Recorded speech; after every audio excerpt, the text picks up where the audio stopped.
Dear students, पिछली video में मैंने क्लास 12th में सिस्टम सॉफ्टवेयर के बारे में बता रहा था। मैं सिस्टम सॉफ्टवेयर ऐसे प्रोग्रामों का समूह होता है जिनके द्वारा हम लोग कंप्यूटर के हार्डवेयर्स को सही ढंग से मैनेज करने का काम करते हैं, कंट्रोल करने का काम करते हैं। वैसे सिस्टम सॉफ्टवेयर कई तरीके के होते हैं, लेकिन उनमें से कुछ प्रमुख सिस्टम सॉफ्टवेयर के बारे में मैं आज आपको बताने जा रहा हूँ। सबसे पहला जो सिस्टम सॉफ्टवेयर है वो है अनुवादक अर्थात ट्रांसलेटर। नाम से आप लोग सभी लोगों को पता चल रहा होगा। ये किसी भी प्रकार की भाषा को मशीनी भाषा में बदलने का कार्य करता है। और ये जो किसी भी भाषा है वो कौन कौन सी है? असेंबलर है, इंटरप्रेटर है और कंपाइलर है। असेंबलर एक ऐसी टूल है जिसके द्वारा, एक ऐसी भाषा है जिसमें हम असेंबली भाषा का उपयोग करते थे।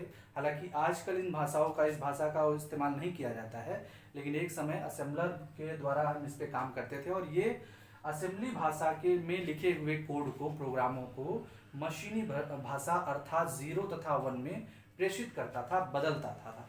ये तो इसे हम लोग कहते हैं असेंबलर। दूसरा है इंटरप्रेटर। इंटरप्रेटर एक ऐसा सिस्टम सॉफ्टवेयर अनुवादक है जिसके द्वारा हम हाई लेवल लैंग्वेज में लिखे प्रोग्रामों को एक एक शब्द, एक एक अक्षर पढ़ के फिर उन्हें हम मशीनी भाषा में सेंड करते थे, मशीनी भाषा में परिवर्तित करते थे। तो इस प्रकार के सॉफ्टवेयर को हम लोग, इस प्रकार के अनुवादक को हम लोग इंटरप्रेटर कहते हैं। इंटरप्रेटर में अगर कहीं भी कोई गलती मिलती है तो उसे दोबारा प्रयोगकर्ता तक पहुंचा दिया जाता है। जब तक वो गलती आगे सुधारी नहीं जाती है, आगे कोई काम नहीं किया जा सकता है।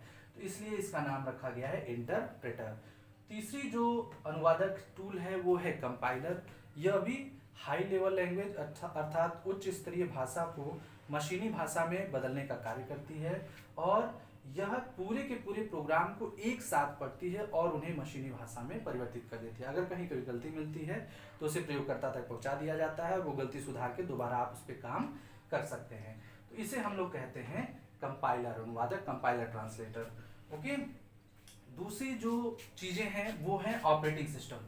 ऑपरेटिंग सिस्टम में आप सभी लोग जानते हैं, ऑपरेटिंग सिस्टम एक ऐसा सिस्टम सॉफ्टवेयर होता है जो कि आपके पूरे के पूरे हार्डवेयर तथा सॉफ्टवेयरों के समूह को आपस में नेगोशिएट करके, आपस में एक साथ मिलाकर उनको कार्य करने के लिए जो है एक प्लेटफॉर्म देता है। और ऑपरेटिंग सिस्टम में प्रोग्रामिंग के वो सारे समूह होते हैं जो हार्डवेयर तथा सॉफ्टवेयर दोनों को अपने अंदर समाहित करता है और उन्हें कार्य करने का एक प्लेटफॉर्म देता है। उस जो ऑपरेटिंग सिस्टम में दो प्रकार की चीजें होती हैं। पहला होता है मल्टी यूजर ऑपरेटिंग सिस्टम, दूसरा होता है सिंगल यूजर ऑपरेटिंग सिस्टम। पहले हम सिंगल यूजर के बारे में बात करेंगे।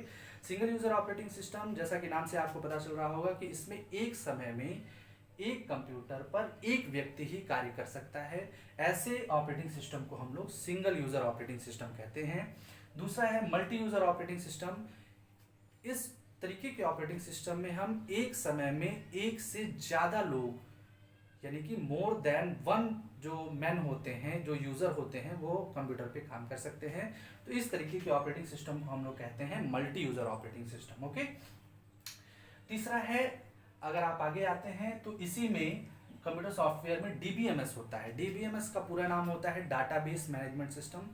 डाटाबेस मैनेजमेंट सिस्टम उन सभी जगहों पर, उन सभी इंस्टीट्यूशन में, उन सभी ऑर्गेनाइजेशंस में उनके जो डाटा होते हैं, जैसे अगर मान लीजिए कोई स्कूल है, स्कूल में बच्चों के बारे में जो जानकारियां होती हैं, वो किस क्लास में है, उनकी डेट ऑफ बर्थ क्या है, उनके माता पिता का नाम क्या है, उनका रोल नंबर क्या है, उनका सेक्शन क्या है, वो उन्होंने कौन कौन से सब्जेक्ट लिए हैं, उनके पता, उनका मोबाइल नंबर, ये सारी चीज़ें जो जहाँ पर रखी जाती हैं, उस प्रकार के सॉफ्टवेयर को हम लोग कहते हैं डीबीएमएस। खास तौर पे डीबीएमएस के कुछ प्रारूपों का मैं यहाँ नाम ले रहा हूँ। जैसे आप सभी लोगों ने एक्सेल का नाम सुना होगा, एसक्यूएल का नाम सुना होगा। ये सारी चीज़ें डीबीएमएस के अंतर्गत आती हैं। ठीक है। सिमुलेटर्स जो है एक विशेष प्रकार के सिस्टम सॉफ्टवेयर होते हैं जिसमें सिमुलेशन अर्थात किसी भी ऐसी तकनीक जो कि जिसमें कंप्यूटर किसी वास्तविक वस्तु को गणितीय रूप में प्रस्तुत करने का काम करता है, उसे हम लोग सिमुलेटर्स कहते हैं। ठीक है। सिमुलेटर्स के द्वारा हम किसी भी वास्तविक वस्तु अर्थात सॉफ्टवेयर वगैरह में किए गए कामों को जो है उसे गणितीय रूप में प्रस्तुत करने का काम करते हैं। और लास्ट है ड्राइवर। ड्राइवर क्या होते हैं? ड्राइवर एक ऐसे सिस्टम सॉफ्टवेयर होते हैं जो कि बाहर से लगे हुए किसी भी प्रोग्राम या उनसे संबंधित हार्डवेयर्स को अपने कंप्यूटर में, अपने ऑपरेटिंग सिस्टम में जगह देने का काम करते हैं ताकि वो उचित ढंग से कार्य कर पाएं, और इसी चीज़ को हम लोग कहते हैं ड्राइवर्स। आज के लिए इतना ही रखते हैं, बाकी अगले वीडियो में। धन्यवाद।